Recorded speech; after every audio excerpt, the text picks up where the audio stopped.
उड़ता tank F-35 पर हमला। अमेरिका और ईरान ने एक दूसरे पर बेहद घातक हमले शुरू कर दिए हैं। हैरान करने वाली बात तो यह है कि जो ट्रंप लगभग 36 घंटे पहले इजराइल के प्रधानमंत्री नेतन्याहू को धमकियां दे रहे थे कि ईरान पर हमला मत करना, वो ट्रंप अब ईरान पर इतने जबरदस्त हमले कर चुके हैं जिसकी वजह से ईरान में भारी तबाही हुई है। राष्ट्रपति डोनाल्ड ट्रंप ने ईरान पर आरोप लगाया कि ईरान की सेना ने अमेरिका के लड़ाकू हेलीकॉप्टर अपाचे को मार गिराया है। अमेरिकन सेंट्रल कमांड यानी सेंटकॉम की तरफ से दावा किया गया है कि ईरान ने अमेरिका के उड़ते टैंक यानी अपाचे को उस वक्त मार गिराया जब वो एक मिशन पर था। इधर ईरान ने अमेरिका से हमले का बदला लेना शुरू कर दिया। दावा किया गया है कि ईरान ने 3 अरब देशों में अमेरिका के 21 सैन्य ठिकानों पर तूफानी मिसाइल और ड्रोन हमले किए हैं। कुछ रिपोर्ट्स में यह भी दावा किया जा रहा है कि ईरान अमेरिका पर बेहद सटीक हमले करने वाला है और ईरान को एक खुफिया मिशन के तहत ईरान समर्थित कुख्यात हैकर ग्रुप हंडाला ने अमेरिकी हथियारों और गुप्त अड्डों की खुफिया जानकारी ईरान की IRGC को दे दी है। खबर तो यहां तक आ चुकी है कि ईरान ने बहरीन में मौजूद अमेरिकी नौसेना के 5वें बेड़े के हेडक्वार्टर पर घातक हमला किया है। कुछ रिपोर्ट्स में यह भी दावा किया गया है कि अमेरिका के F-35 जेट के हैंगर पर भी ईरान ने जबरदस्त हमला किया है। हम शुरुआत करते हैं उस खबर से जिसने ट्रंप को मजबूर कर दिया कि वो ईरान पर हमला करे। अमेरिका के 21 ठिकानों पर हमले, ईरान में ट्रंप ने मचाई भारी तबाही। जरा ईरान की दहाड़ती मिसाइलों को देखिए जो 250 से लेकर 1200 किलोमीटर दूर अरब के 3 देशों में मौजूद अमेरिकी सैन्य ठिकानों पर घातक हमले कर रही है। ईरान का दावा है कि यह हमला उसने इसलिए किया क्योंकि अमेरिकी सेना ने हॉर्मुज में मौजूद ईरानी तेल भंडार और द्वीप पर तूफानी हमले किए हैं। पहले हम आपको बताते हैं कि ईरान ने हमले अमेरिकी ठिकानों पर कहां-कहां किए हैं और ईरान ने मिसाइलें कहां से दागी हैं। मरकजी प्रांत से मिसाइल हमला, ईरान का अमेरिका से बदला। ताजा सैन्य और खुफिया दावों के मुताबिक ईरान का मरकजी प्रांत मौजूदा ईरान युद्ध में एक बहुत बड़ा केंद्र बनकर उभरा है। खुफिया और सैटेलाइट ट्रैकिंग इनपुट्स के मुताबिक 10 जून को तड़के ईरान के इस्लामिक रेवोल्यूशनरी गार्ड्स कॉर्प्स यानी IRGC ने मरकजी प्रांत के खोमेन शहर में बने अपने अंडरग्राउंड मिसाइल बेस से हमले किए हैं। मोबाइल लॉन्चर से बहरीन और कुवैत में मौजूद अमेरिकी ठिकानों की तरफ बैलिस्टिक मिसाइलें और ड्रोन दागे हैं।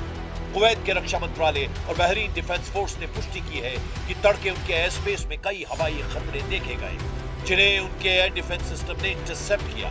ईरान ने ये मिसाइलें मरकजी प्रांत खोमेन से दागी। ये मिसाइलें सीधे बहरीन में अमेरिकी नौसेना के 5वें बेड़े और कुवैत के अमेरिकी बेस की तरफ टारगेट करके दागी गई। मरकजी प्रांत खासकर अराक और खोमेन इस समय ईरान का वो लॉन्चिंग पैड बन चुके हैं जहां से वो अमेरिका, खाड़ी देशों और इजराइल पर अपनी लंबी और मध्यम दूरी की मिसाइलें दाग रहा है। और इसी वजह से अमेरिकी सेंट्रल कमांड यानी सेंटकॉम इस पूरे सूबे के सैन्य इंफ्रास्ट्रक्चर को नष्ट करने में जुटी है। ईरान ने मार गिराया अपाचे, ट्रंप ने लिया उड़ते टैंक का बदला। दावों के मुताबिक 8 जून 2026 को अमेरिकी सेना का AH-64 Apache attack helicopter Oman के तट के पास हॉर्मुज में गश्त कर रहा था। उसी वक्त ईरान के शाइद ड्रोन ने बेहद सटीक हमला किया, अमेरिकी लड़ाकू हेलीकॉप्टर को मार गिराया।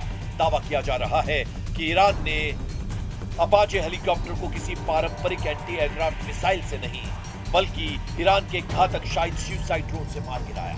खुफिया रिपोर्ट्स के मुताबिक हवा में उड़ान भर रहे अमेरिकी अपाचे हेलीकॉप्टर से ईरान के शाइद ड्रोन की सीधी टक्कर हुई जिसके कारण हेलीकॉप्टर तुरंत क्रैश होकर खाड़ी के पानी में जा गिरा। हालांकि अमेरिकी राष्ट्रपति डोनाल्ड ट्रंप और पेंटागन इसे ईरान का सीधा और जानबूझकर किया गया हमला मान रहे हैं, जबकि ईरान इसे ह्यूमन एरर या महज एक एक्सीडेंट बता रहा है। दावा किया जा रहा है कि अमेरिकी नौसेना के इतिहास में पहली बार बहरीन स्थित टास्क फोर्स 59 द्वारा संचालित एक रोबोटिक ड्रोन बोट ने दुर्घटना के मात्र 2 घंटे के भीतर रात करीब 3:30 बजे दोनों अमेरिकी पायलटों को समंदर से सुरक्षित निकाल लिया। फॉक्स न्यूज के मुताबिक एक वरिष्ठ अमेरिकी अधिकारी ने कहा कि ईरान के 20 ठिकानों पर हमला किया गया। अमेरिकी सेंट्रल कमांड ने दक्षिणी ईरान में भीषण हवाई हमले किए। अमेरिकी लड़ाकू विमानों ने हॉर्मुज जल डमरू मध्य के पास स्थित ईरानी एयर डिफेंस ग्राउंड कंट्रोल और सर्वेलांस रडार साइट्स को निशाना बनाया। धमाकों की गूंज बंदर आवाज, केशव द्वीप, जस्क और शिरक में सुनी गई। अधिकारी के अनुसार अमेरिकी सेंट्रल कमांड यानी सेंटकॉम ने कहा है कि फिलहाल अमेरिकी हमले खत्म हो चुके हैं, लेकिन स्थिति अभी भी सक्रिय बनी हुई है। उन्होंने कहा कि अगर ईरान जवाबी कार्रवाई करता है तो अमेरिकी सेना प्रतिक्रिया देने के लिए पूरी तरह तैयार है।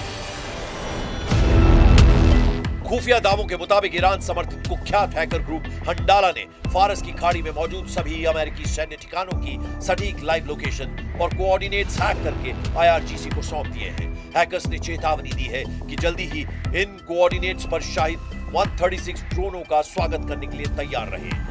ईरान समर्थित कुख्यात हैकर ग्रुप हंडाला एक ऐसे साइबर लड़ाके हैं जो अमेरिका के आधुनिक हथियारों पर भारी पड़ने लगे हैं। बहरीन, कुवैत, जॉर्डन टारगेट, 5वें बेड़े F-35 अड्डे पर हमला। ईरान पर जिस रफ्तार से अमेरिका ने हमला किया है उससे कहीं ज्यादा ईरान ने भी अरब देशों में मौजूद अमेरिकी अड्डों पर हमला किया है। ईरान की IRGC ने 3 अरब देशों में 21 अमेरिकी सैन्य ठिकानों पर हमले किए हैं।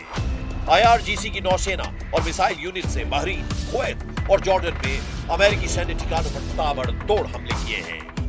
IRGC का दावा है कि उन्होंने बहरीन में अमेरिकी नौसेना के 5वें बेड़े के मुख्यालय पर ड्रोन दागे हैं। वहीं खुफिया इनपुट है, ईरान ने जॉर्डन में F-35 हैंगर को तबाह करने का दावा किया है।